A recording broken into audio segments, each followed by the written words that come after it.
ซึ่งทางวัดเองก็มีท่านพระครูปริยัติยานุศาสตร์เจ้าวัดวัดพระหินรองเจ้าคณะอำเภอเมืองจังหวัดเชียงใหม่โดยที่มีท่านพระครูสมุวิศวัตรบรกิจจงเป็นนายสถานีญาติโยมทั้งหลายทั้งนี้ทั้งนั้นและมีครูบาอาจารย์หลายผู้หลายท่านได้คอยฟังได้คอยกำลังใจคอยกำติชมบอกว่าจะเป็นบัณฑิตนักปราชญ์ศรัทธาญาติโยมผู้รู้ได้โทรศัพท์มามาจากันเรื่องความอ่านกับเรนน้อยตัวนี้ก็ยังได้เคยบอกศรัทธาประจำว่าเรนน้อยตัวนี้ความไม่น้อยยังต้องการคำติคำชมจากบาอาจารย์จากบัณฑิตนักปราชญ์ผู้รู้อยู่เพราะฉะนั้นฝากไปกับศรัทธาญาติโยมทั้งหลายด้วยวันไหนที่เน้นน้อยตรงนี้ผิดถูกก็โทรศัพท์มามาจากันได้มาติมาชมกันได้หรือว่ามาที่วัดประแดงมามาจากันก็ได้จะเกิดเป็นพระคุณเราอย่างยิ่งซึ่งเป็นประจำทุกครั้งที่อาตมาจะได้จัดรายการก็ได้เอาเทปส่งทาง Facebook ทาง LINE ทาง Messenger ต่างๆส่งไปให้ครูบาอาจารย์ส่งไปให้เพิ่นฟังเผื่อว่าพระเมรุได้โอกาสได้ฟังแล้วก็ได้รับคำติชมจากครูบาอาจารย์จากศรัทธาญาติโยมตัวยุคนี้สมัยนี้ญาติโยมทั้งหลายบัณฑิตนักปราชญ์นักเพราะฉะนั้น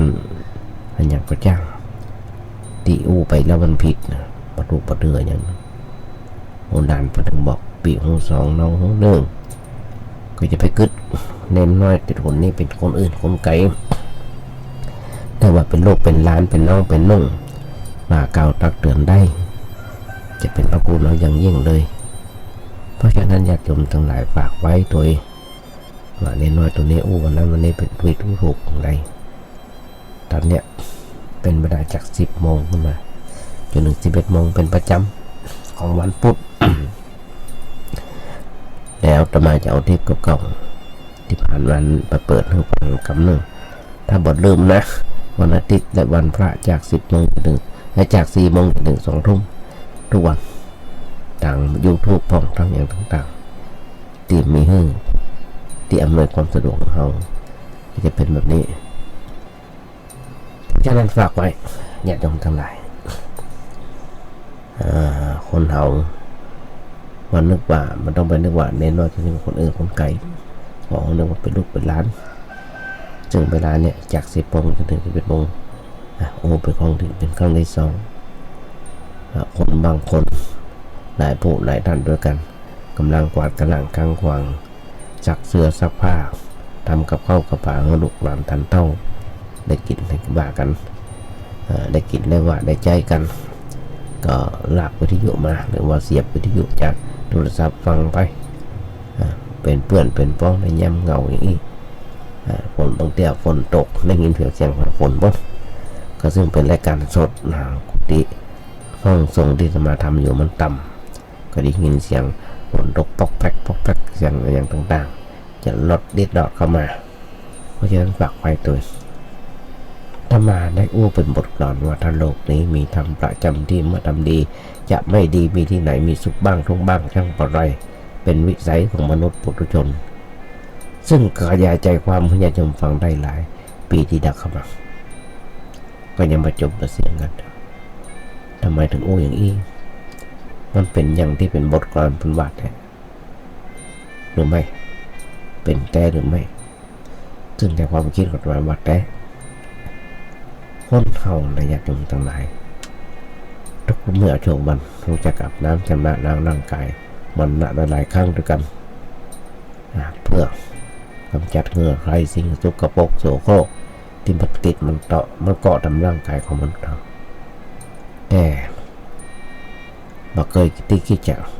ชำระล้างจิตใจให้สะอาดแม้เพียง1 นาทีด้วยเหตุเนี่ยจิตใจของคนเราเลยมีแต่ความโลภความโกรธความหลง อันเป็นตัณหาเพิ่มพูนตลอดเวลาคนเรา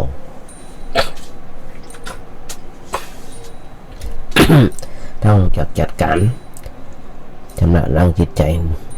ด้วยการมีทานศีลภาวนาทุกๆวันความโลภความโกรธความหลงก็จะก่อยหมดไปเองเพราะฉะนั้นอยากจมทั้งหลายที่โอ้เขาจะต้องมันพิจารณาทบทวนในสิ่งที่กระทำร้ายกับปอกกาแม่กาต้องพองบดุลบัญชีบ่อยๆเพื่อจะได้รู้ว่าการค้าเจริญหรือมาเสื่อมขาดทุนเนื้อมีกำไรขาดทุนเพราะอย่างที่มันมีกำไรเพราะอย่างต้องศึกษาไม่ใช่เรื่องง่ายๆเพราะการจะต้องอิดต้องเหน็ดต้องเหนื่อยพอสมควรเพราะทำกิจผิดพลาดก็ขาดทุนย่อยยับถ้าทำถูกก็จะเจริญก้าวหน้าเปิดเลยตรวจสอบบัญชีมันน้ำบัญชีบ่อยๆไม่ใช่เรื่องไม่ใช่ดิละไว้เมินถึงกว่ากฎกรรมถ้ามีการทุจริตทำบัญชีมันก็โกง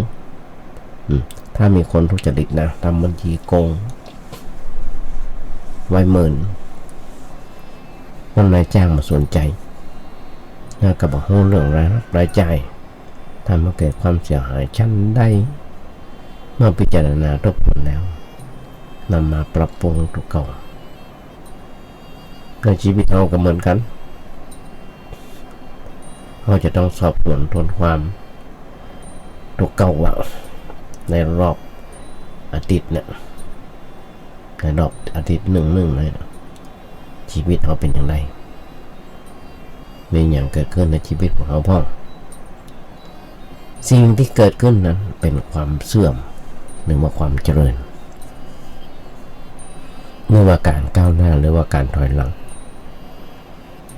สิ่งที่บ่เคยเกิดมันเกิดขึ้นบ้างก่อนสิ่งที่เกิดขึ้นแล้วเป็นแล้วยังอยู่กับเราหรือไม่เป็นเรื่องที่จะต้องพิจารณาเพื่อรู้จักตัวเก่ารู้จักสิ่งที่เกิดมีอยู่ในตัวของเราในใจของเรารู้ว่าสิ่งที่มันเกิดจากอะไรอย่างแล้วอะไรอย่างกับเราเราควรจะได้แก้ไขปรับปรุงสิ่ง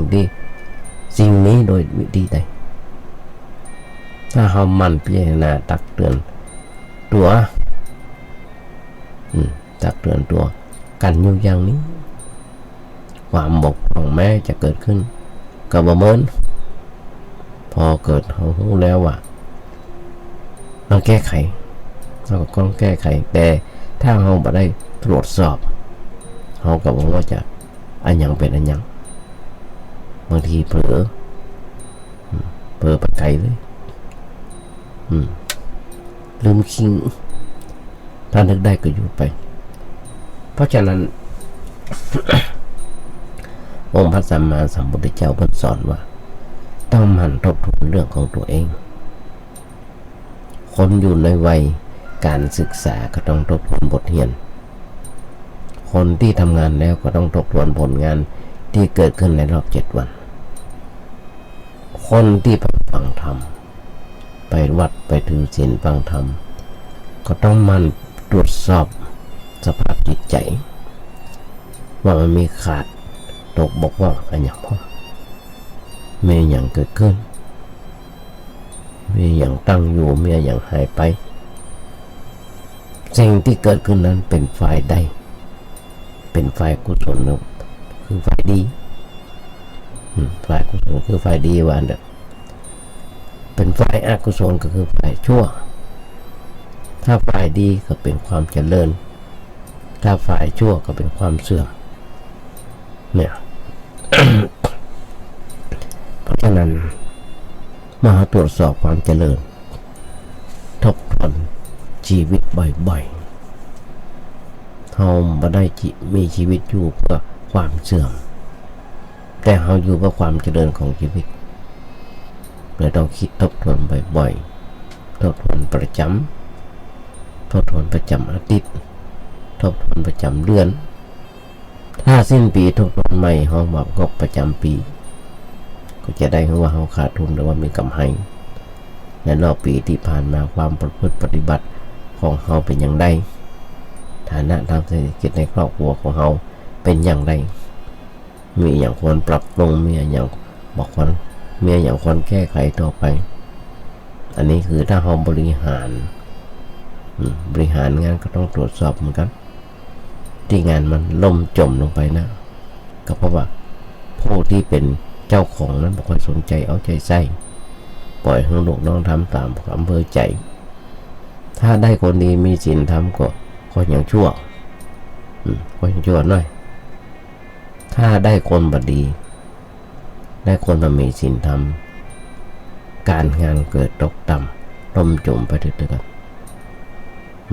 เพราะฉะนั้นต้องตรวจสอบบ่อยๆในการงานมันก็จะไม่เสียหายมันก็จะไม่เสียหายต้องกึดเนี่ยอันนี้คือเหตุการณ์อย่างหนึ่งญาติโยมทั้งหลายคนเฮาอย่างที่เคยญาติโยมฟังต้องเข้าใจหลายๆสิ่งหลายๆอย่างเข้าวัดฟังธรรมชีวิตของคนเฮาจะสมบูรณ์เรียบร้อยมันก็ต้องมีธรรมะประคับประคองจิตใจคนเฮามีชีวิตไผ่เข้าถึงธรรมะคนนั้นเป็นเฮาว่ามีชีวิตฟังธรรมะได้ชีวิตบอกชีวิตถ้าเราละธรรมะชีวิตก็จะวุ่นวายนั้นเขาจะหันได้ง่ายๆว่าเวลาเขามีความวุ่นวายใจมีความทุกข์มีความเดือดร้อนใจนั้นมันขาดธรรมะมันขาดธรรมะเป็นหลักคุ้มครองใจเมื่อมีธรรมะคุ้มครองใจจิตใจก็วุ่นวายมีความเดือดร้อนเดือดเนื้อร้อนใจ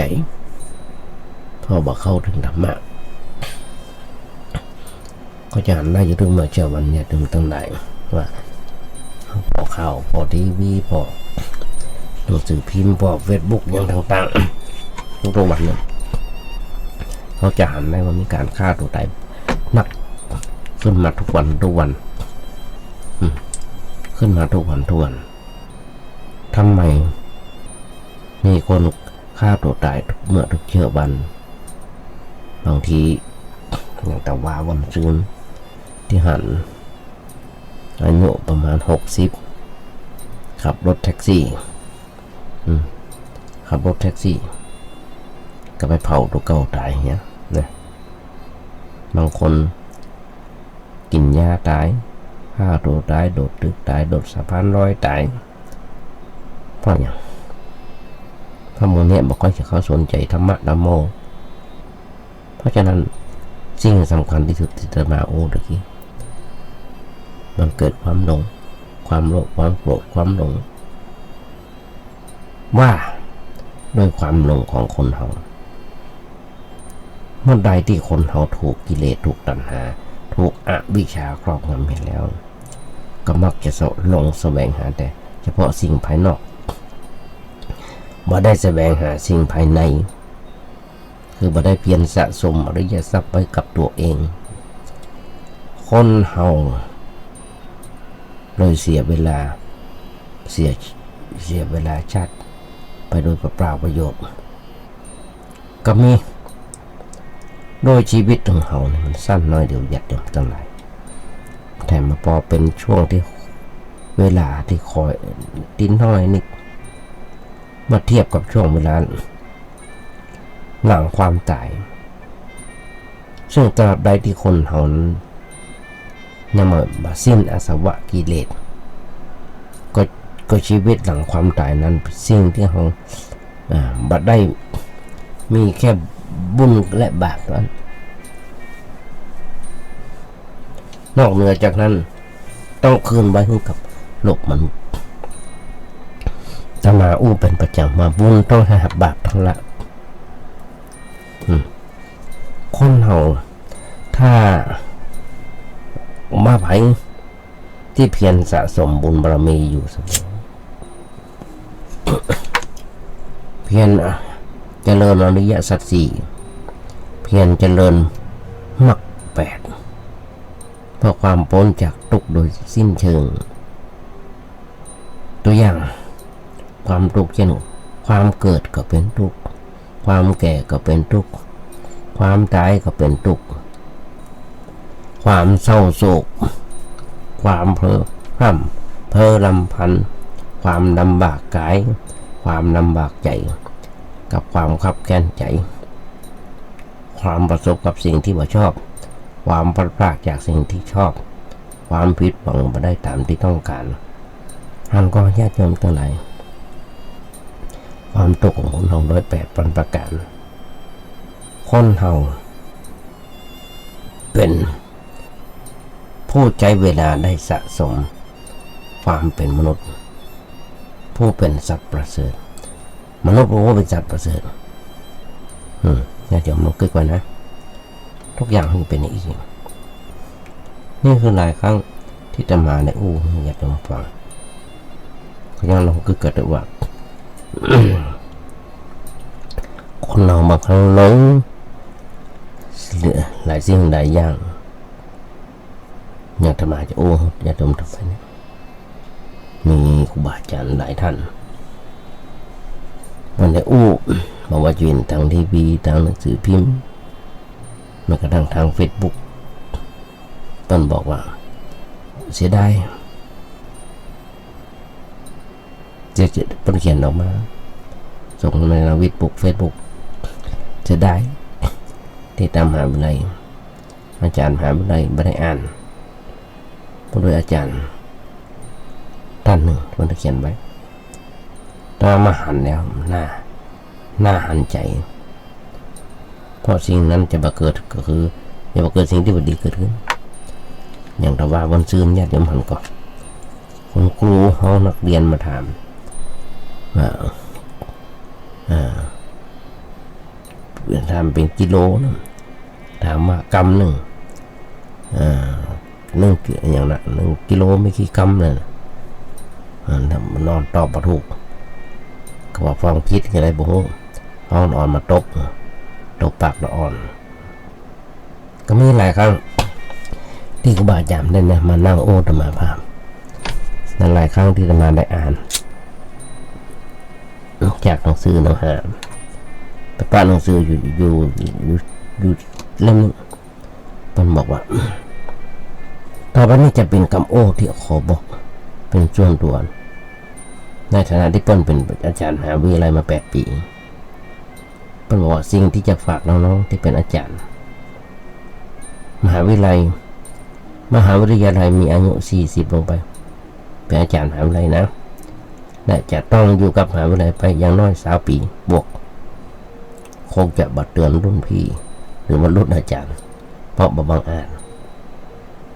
เปิ้ลเตือนสำหรับรุ่นน้อง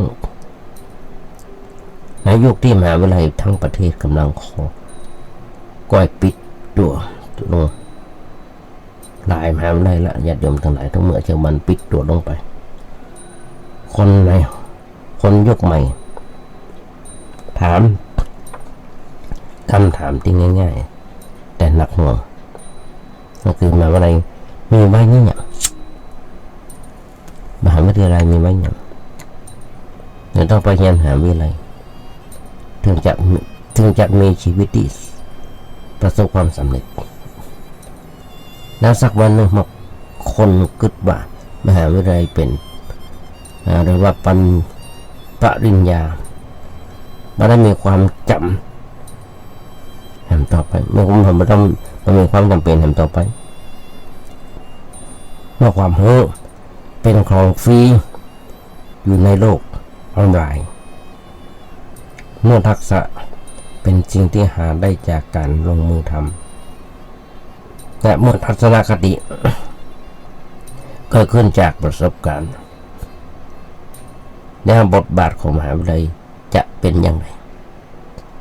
และบทบาทของมหาวิทยาลัยจะเป็นอย่างไรเพราะฉะนั้นทุกคนต้องระวังนะเพราะการเซฟครั้งนี้จะเกิดในช่วงชีวิตของตัวในเวลาที่ประเมินเนี่ยแน่นอนห้องรองพอมหาวิทยาลัยที่บ่มีละอ่อนมาเห็นมหาวิทยาลัยที่ก้อยๆปิดตัวลงรอบๆตัวมันเกิดขึ้นแล้วและในที่สุดมันก็จะล่นมาถึงมหาวิทยาลัยระดับสูงในที่สุดทำไมมันถึงเป็นแบบนั้นเพราะฉะนั้นอาจารย์หลายผู้หลายท่านอย่างน้อยๆลดอัตราลงทุกคนอาจารย์ที่นั่งเรียนนั่งสอนอยู่บอกตกเก่าเสมอว่าเฮามาได้เก่งกว่าคนอื่นมาบัดมาว่าละอ่อนมาว่าใครจะสอนสาขาไหนก็ตามอย่าคิดว่าเฮาเก่งเรื่องนั้นที่สุดกว่าใครถ้าเฮาคิดแบบนั้น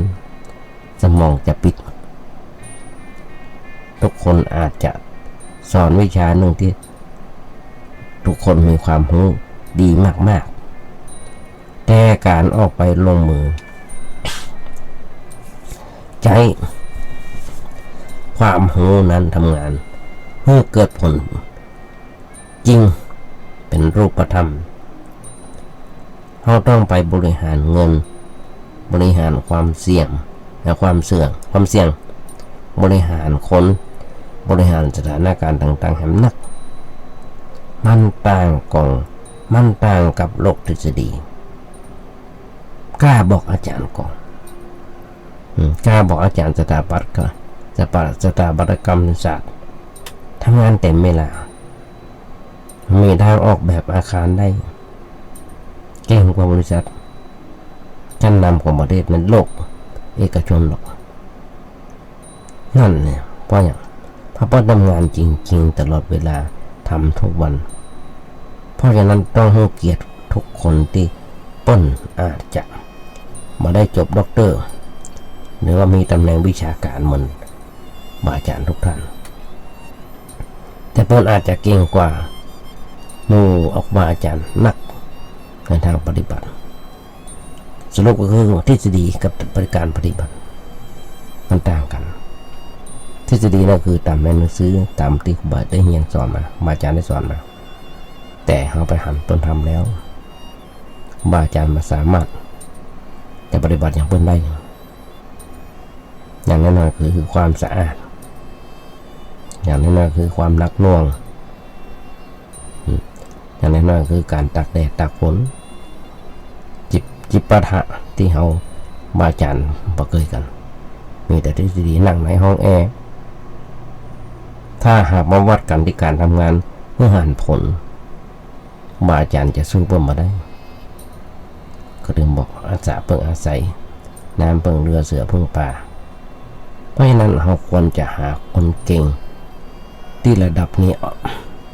นอกมหาวิทยาลัยเมื่อปะแทนบอกต้องผูกมิตรกับเพิ่นยกย่องเพิ่นเอาความรู้ของเรา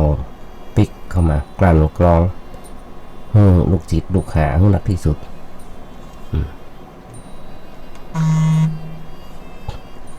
หนักที่สุดนั่นคือบทบาทของการเป็นอาจารย์ในยุคนี้แทนอย่าง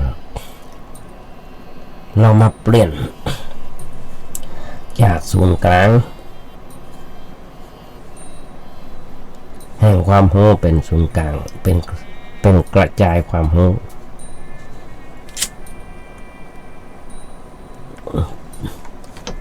ถ้าทุกคน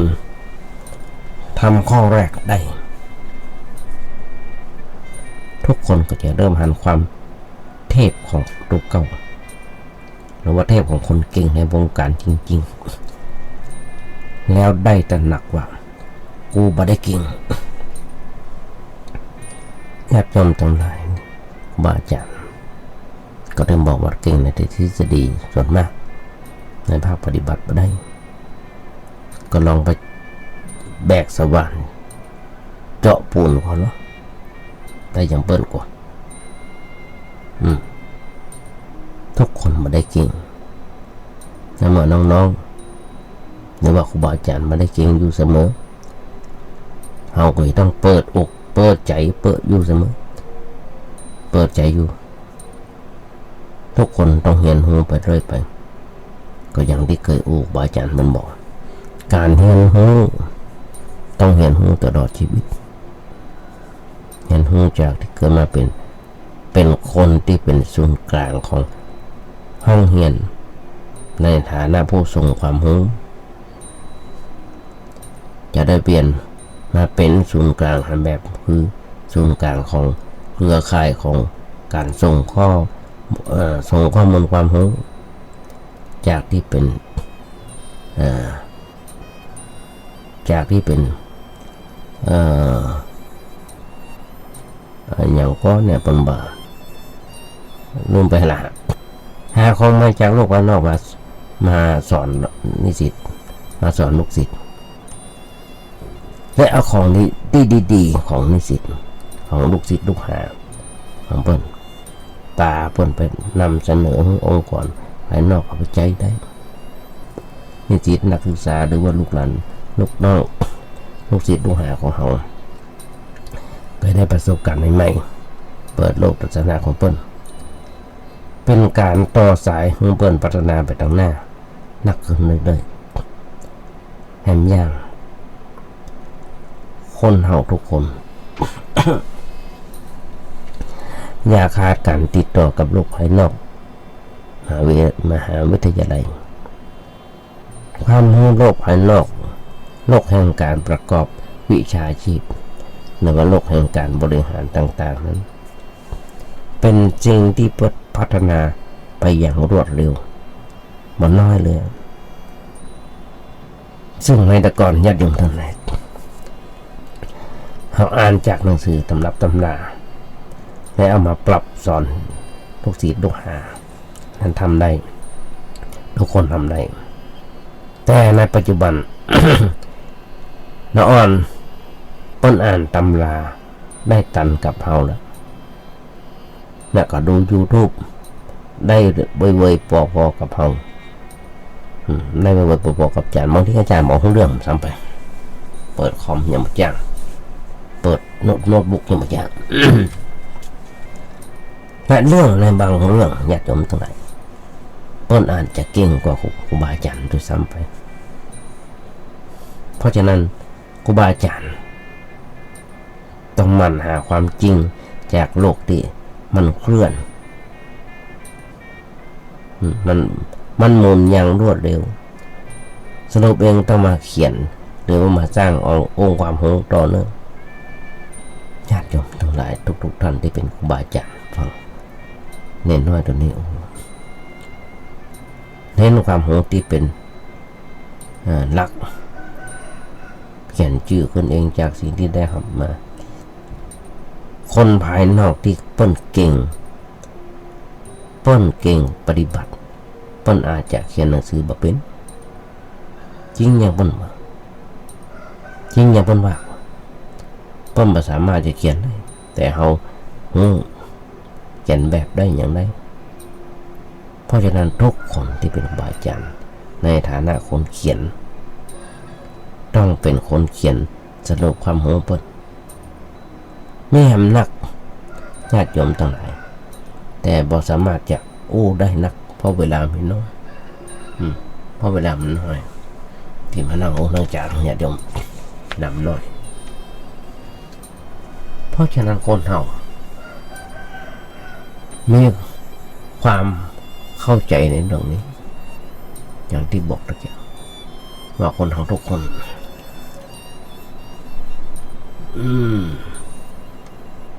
เวลามีความวุ่นวายใจ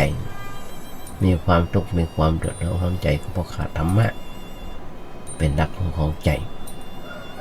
ญาติโยมทั้งหลายที่มีความเข้าใจในเรื่องนี้ก็ได้แสวงหาธรรมะเป็นหลักของใจและก็ได้หันผลของธรรมะว่า ให้ความคุ้มครองใจให้ความสุขแก่ชีวิตของเราเป็นอย่างไรบ้างปัญหาต่างๆที่เกิดขึ้นในชีวิตประจำวันหลายอันหลายอย่างทั้งในแง่ต่างๆเราแก้มันได้ด้วยอะไรอย่างถ้าที่ประพฤติธรรมก็แก้มันด้วยความรู้ความเข้าใจในธรรมะเอาธรรมะมาแก้ปัญหาชีวิตก็ผ่อนคลายไปพ้นจากความทุกข์ความเดือดร้อนอันนั้นคือผลที่ปรากฏอยู่ความบ่สบายใจมันก็เป็นโรคอย่างหนึ่งเป็นโรคอย่างหนึ่งมันเหมือนกับโรคทางร่างกายคนเฮาที่เกิดที่เป็นโรคทางกายก็ต้องกินยาเพื่อรักษาโรคทางกายฉันใดเมื่อมีโรคทางจิตใจขึ้นมาก็ต้องใช้ยาแก้โรคทางใจยาแก้โรคทางกายอันนั้นเป็นเรื่องของทางวัตถุเพราะว่าร่างกายนี้เป็นวัตถุเกิดขึ้นโดยธาตุ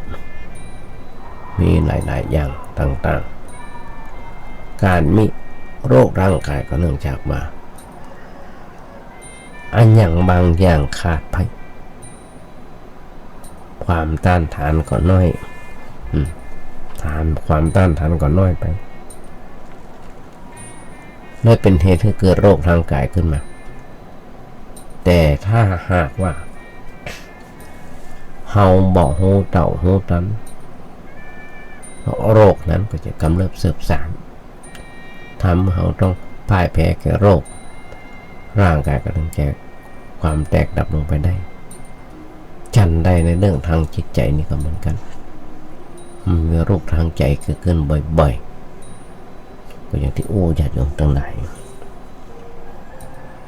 นี่เนี่ยทุกอันบางอย่างมีทุกวันทุกวินาทีเรื่องของการฆ่าตัวตายอย่างต่างๆเขาจะหันลองเปิดพอข่าวดูซึ่งโรคทางใจนั้นมาเหมือนกับโรคทางกายคือโรคทางกายมันมีตัวเชื้อโรคประเภทต่างๆ ที่เข้ามายึดเอาร่างกายเป็นเรือนของมันเป็นที่เกิดเป็นที่อาศัยเป็นที่ทำให้เราต้องพ่ายแพ้คนใดที่ยังมีร่างกายปกติก็หมายความว่าความต้านทานของร่างกายนั้นยังดีอยู่เมื่อความต้านทานร่างกายยังสมบูรณ์พร้อมเราก็เอาชนะโรคได้แต่ก็ไม่แน่นักว่าความต้านทานทางร่างกายนั้นจะดีหรือว่าสมบูรณ์อยู่ตลอดไปมันอาจจะเกิดความเปลี่ยงพล้ำขึ้นมาได้เมื่อใดก็ได้เพราะฉะนั้นคนบางคนที่เขาพอหันมามีร่างกายเป็นปกติแข็งแรงแต่ก็เกิดการเจ็บไข้ได้ป่วยลงได้ทันทีอันนี้แสดงว่ามันมีเชื้อโรคอย่างแรงเกิดขึ้นในร่างกายทำให้ความต้านทานของร่างกายมันสู้ไม่ได้ก็เลยต้องยอมค้านมันไปกลายเป็นโรคประจำกายประจำตัวไปในอันถึงจะแตกความแตกดับลงไปเมื่อใดก็ได้ก็อย่างที่บอกจะมาภาพเองหนอนัดแทบจะทุก3 เดือนซึ่งมีหลายโรคอย่างที่บอกอย่างน้อยโรคความดันโรคทาลัสซีเมียโรคเส้นเลือดในสมองตีบไขมันในเส้นเลือดทุกวันนี้อยากจมตายตมาภาพเองฉันยาตอน3 มื้อเนี่ย2 มื้อเนี่ยเช้าเย็นตอนเช้ามี2 เม็ดครึ่งตอนแม่แดงมี1 เม็ดบางวันต้องเพิ่มยาแก้ปวดมา1 เม็ด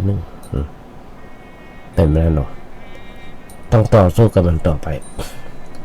เมื่อมันก็เอาที่ต้องการกันไปวันหนึ่งก็อย่างที่บอกหมอมีหน้าที่รักษา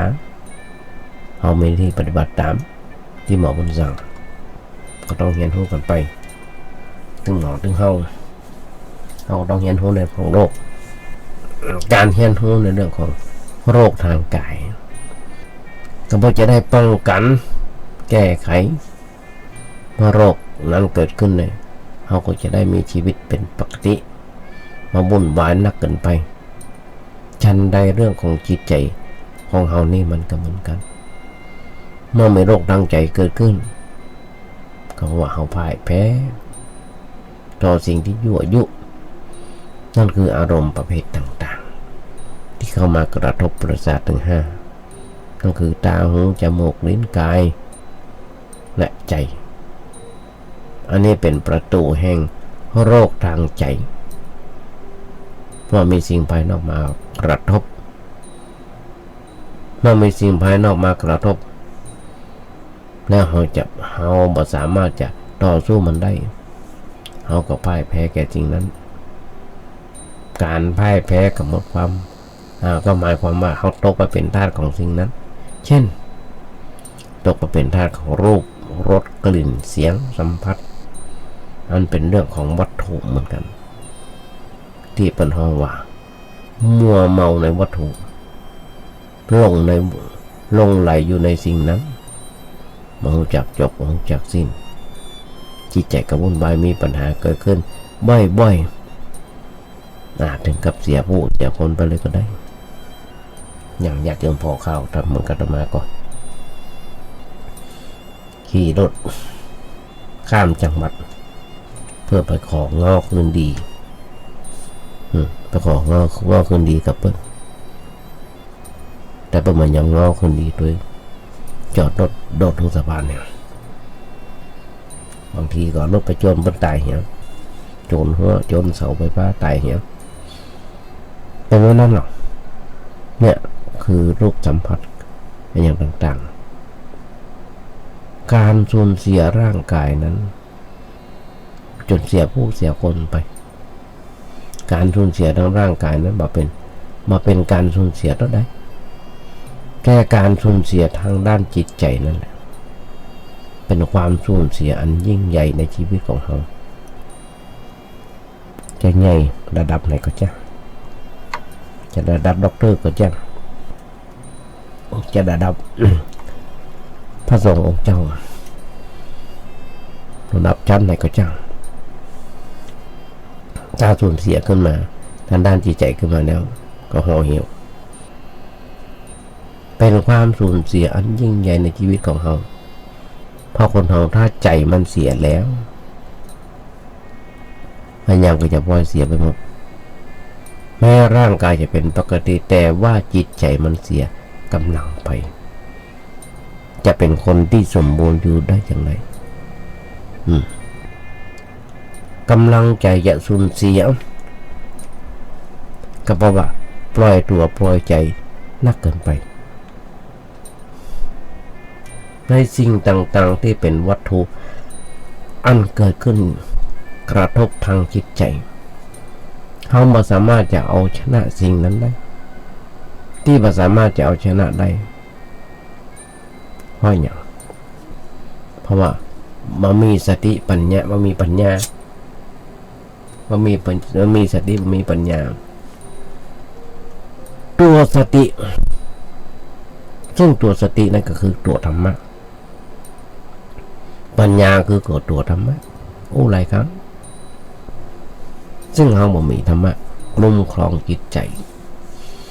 เราเลยได้พ่ายแพ้แก่สิ่งเหล่านั้น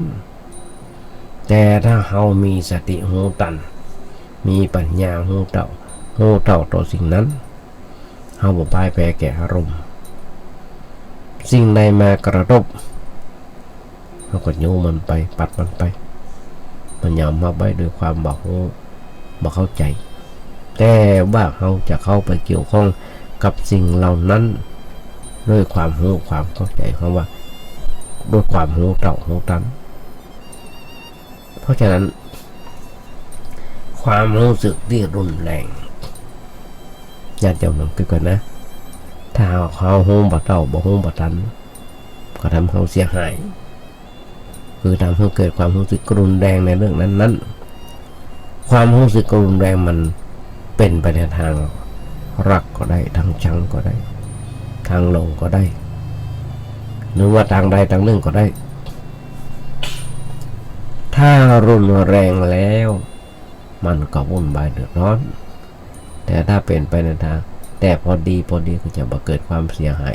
นักเกินไปอันนี้เป็นเรื่องที่จะเกิดขึ้นแก่ไผเมื่อใดก็ได้อย่างที่บอกทุกชนชั้นถ้าหากว่าบุคคลนั้นขาดธรรมะเป็นเครื่องประคับประคองใจก็จะเกิดปัญหาวุ่นวายด้วยกันหลายๆสิ่งหลายๆอย่างนี่คือติโออย่าจมฟังทำอย่างนึงอย่างน้อยๆลองเกิดก่อนคนเฮานั้นจะอยู่อย่างป่าเป็นก็ไม่ใช่อยู่อย่างป่าตายทุกคนญาติโยมทั้งหลายเสื้อผ้าที่เขาสวมใส่ถ้าไม่ได้ซักเลยมันก็จะเหม็นสาบร่างกายไม่ได้อาบน้ำมันก็สกปรกมีกลิ่นไม่ค่อยจะดีเหมือนกันบ้านเฮือนมาได้ปัดมาได้กวาดมาได้ทำความสะอาดชั้นใดร่างกายจิตใจของเขาก็เหมือนกันเขาจะต้องมีการชำระล้างเพราะสิ่งสกปรกมันเกิดขึ้นทุกวินาทีของชีวิตสิ่งที่เปื้อนกายเปื้อนตัวเป็นสิ่งสกปรกภายนอกอาบด้วยน้ำทำความสะอาดด้วยน้ำได้แต่สิ่งที่เปื้อนในใจมันเป็นกิเลสที่เกิดขึ้นครอบงำจิตใจทำให้จิตใจเปลี่ยนหน้าตาเดิมกลายมาเป็นสกปรกวุ่นวายเร่าร้อนเป็นสิ่งที่เราจะต้องขัดต้องถูเอาสิ่งนั้นออกต้องขัดต้องถูเอาสิ่งนั้นออกตั้งศาสนาญาติโยมทั้งหลายพุทธศาสนาของเราโดยจัดตั้งเกี่ยวระบบว่าเนี่ยไว้ระบบว่าเป็นวันพระเป็นวันชำระสาสางก็ยังเป็นวันเข้าพรรษาปีเรื่องมีการเข้าพรรษา3 เดือนทางวัดทางวาหน่วยงานราชการต่างๆก็ประกาศวันเข้าพรรษาเลิกเหล้าหยุดเหล้าพักตับภัยง้างได้ใน3 เดือนตับก็จะดีขึ้นมาแข็งแรงขึ้นมาพอพักตับได้คนเราต้องทำงานตลอดเวลา ทั้งวันทั้งคืนถ้ามานอนพักมันก็แย่เหมือนกันตับก็เหมือนกันถ้าเราได้พักสัก3 เดือนมากินเหล้าเมายาก็จะดีขึ้นมาร่างกายก็จะแข็งแรงขึ้นมาแถมมาพอเก็บเงินได้หน้าขำจะนักเลยเนี่ยญาติโยมทั้งหลายที่มาโอ้ทุกคนที่เกิดมามีชีวิตอยู่ในโลกนี้คนจะอยู่ด้วยความคิดที่ว่าอยู่เพื่อความดีขึ้นอยู่เพื่อความสะอาดอยู่เพื่อความสงบอยู่เพื่อความสว่างไม่ใช่อยู่เพื่อความสกปรกเราร้อนวุ่นวายถ้าอยู่เพื่อความสกปรกชีวิตก็ลดค่าลดราคาจะบ่มีความหมายมีคุณค่าสมกับที่เราเกิดมาเป็นผู้เป็นคนเพราะฉะนั้นเราเลยต้องมีการชำระสะสางบ่อยๆความจริงนะความจริงของการชำระกันทุกๆวันสะสางกันทุกวันแต่บางทีก็ลืมไปเพียงกำหนดไว้ว่า7 วันเป็นวันหยุดงานเป็นวันพักผ่อนแล้วก็ควรจะได้ชำระสะสางกับวาจาใจของเราให้สะอาดปราศจากสิ่งเศร้าหมองการเข้ามาหรือว่าไปชำระสะสางใจนั้นเพราะเราว่าเข้าไปอยู่เพื่อปฏิบัติธรรมอันนี้ภาษาธรรมะเพราะเราว่าเข้าอยู่อุโบสถแปลว่าการเข้าไปอยู่ในกรอบของศีลธรรมมาปล่อยมาปล่อยใจไปตามอารมณ์ตามสิ่งแวดล้อมเพื่อแก้ไขทุกข์เก่า ผ พื่อจะได้รู้ตัวเก่าเพื่อจะได้รู้ว่ามีอันอย่างเกิดขึ้นในใจของเขาเพื่อจะได้รู้ว่าสิ่งนั้นเกิดขึ้นในตัวเขามันเพื่ออันอย่างกับเขาเพื่อความทุกข์เพื่อความสุขเพื่อความเสื่อมเพื่อความเจริญอย่างไรถ้าเราว่ามันเป็นไปเพื่อความทุกข์เพื่อความเสื่อมเขาก็ต้องชำระสาสางเอาสิ่งนั้นออกมาจากจิตใจออกมาจากจิตใจเครื่องมือสำรวจหรือว่าเครื่องมือสำหรับชำระสะสางจิตใจนั้นคือกะรักธรรมรักศีลธรรมคำสอนในทางพุทธศาสนาเขาเป็นผู้นับถือพระพุทธศาสนาเขาก็เอาหลักศีลธรรมมาคำสอนของพระสัมมาสัมพุทธเจ้าเป็นเครื่องมือสำหรับชำระสะสางชีวิตจิตใจให้ผ่องใสให้สะอาดปราศจากสิ่งที่เป็นทุกข์เป็นโทษถ้าเขาบ่ต้องการชำระสะสางชีวิตจิตใจเขาก็มีทุกข์นักขึ้นมีความบ่สะอาดนักขึ้นก็เกิดปัญหาเกิดเป็นปัญหาไม่ได้เกิดจากตัวเขาแต่จะเกิดขึ้นแก่สังคมแก่ประเทศชาติเราก็เกิดกับสังคมในยุคปัจจุบันเนี่ยญาติโยมทั้งหลายอยู่กันด้วยความโกรธอยู่กันด้วยความเกลียดอยู่กันด้วยความพยาบาทอาฆาตจองเวรทำไมถึงอุ้ยอิงอาชญากรรมเกิดขึ้นอาชญากรรมต่างๆเกิดขึ้นทุกเมื่อเช้าวันญาติโยมจะหันได้มีการฆ่ากันตายเพียงแค่ย่ำหัวไม่ตีนมาได้ขนาดเปิ้ลขอโทษแล้วก็ยังย่างเปิ้ลอยู่พอหน้าบาดายขนาดพอหน้าคนละฝากถนนนะเบิ้ลเครื่องรถเบิ้ลแม่เว้นใส่เบิ้ลรถเครื่องใส่เบิ้ลก็ฆ่ากันตายแล้วอย่างนี้หรอญาติโยมทั้งหลายนี่อาชญากรรมเกิดขึ้นต่างๆเพิ่มนักขึ้นทำไมสิ่งเหล่านั้นถึงเกิดขึ้นทำไมสิ่งเหล่านั้นถึงเกิดขึ้นนักขึ้นก็เพราะว่าความโลภในปัจจุบันเนี่ยมันมีความเจริญเพราะว่าเป็นความเจริญทางวัตถุซึ่งความเจริญในทางวัตถุญาติโยมทั้งหลายเป็นการเพิ่มความรกความรุงรังเมื่อเกิดขึ้นในโลกและความรกรุงรังนั้นเป็นเยื่อที่ล่อจิตใจที่ล่อจิตสกิดใจเมื่อเกิดความคิดในทางอยากมีอยากได้อยากเป็นหลายๆอันหลายๆอย่างต่างๆนานารู้จักบังคับตัวเก่ารู้จักควบคุมตัวเก่าชอบปล่อยตัวปล่อยใจไปตามกระแสโรคเป็นอยู่เหมือนกับป่าตายมันได้เป็นอยู่แบบป่าเป็นมันแบบป่าเป็นนั่นมันเป็นยังไงป่าเป็นมันว่ายน้ำว่ายทวนน้ำป่าตายนั่นมันนอนไงแบแทนแบนอยู่ในน้ำโดยไปกระตามกระแสน้ำก็ยังข่าวแต่ว่ามันชวนญาติโยมลงเลยนั่งรถข้ามจังหวัดจะไปหาแฟนแอมจังหวัดนึงอยากจะไปเซอร์ไพรส์แฟนจะไปทำเรื่องแปลกใจให้แฟนอยากจะไปขอแต่งงานแฟนโดยบะหมี่อย่างสักอย่างจะไปจี้ไปปล้นเอาแหวนเพชรปล้นที่ร้านเพื่อจะเอาไปมั่นแฟนไปเซอร์ไพรส์แต่ในที่สุดถูกจับถูกยับแต่นี่แฟนเซอร์ไพรส์มากกว่ายังจำนวนที่อย่างตะวาวันซื่นทำข่าวนึงอยากจะไปเซอร์ไพรส์แฟนเหมือนกันเอาง่ายๆว่าพ่อผัวแม่พ่อผัวแม่พ่อเมียแม่เมียพ่อผัวแม่ผัวไปติ้วเอาหลักของบริษัทหน้ารถจะไป แฟนทำกับข้าวเอาทำลาบกินเนาะโดยที่ไปซื้อไปติ้วเอาป้นไปก็เดือดร้อนอ่ะถึงโคกถึงตะนางอ่ะนี่เป็นจริงนี่บัตรถูกลงไหนในนั้นบัตรถูก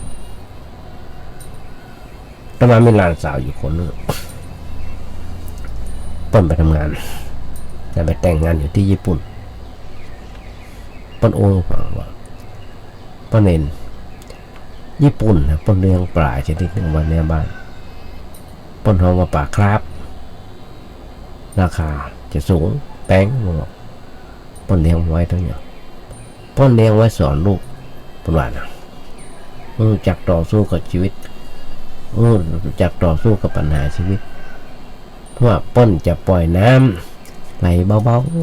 ๆป่ามันก็ว่ายตรงกระแสน้ำไหลแรงขึ้นป่าก็กำลังแรงขึ้นถ้าน้ำไหลเชี่ยว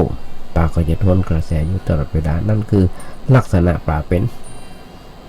แต่ถ้าป่าตายแล้วมันมาว่ายทนน้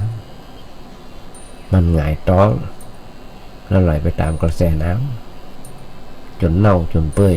ใจยังไม่ได้ป้นสอนของโลกป้นแบบนั้นมาอยู่ในโลกต้องต่อสู้ต้องมีชีวิตอย่างปลาเป็นอย่าอยู่อย่างปลาตายเพราะถ้าอยู่อย่างปลาตาย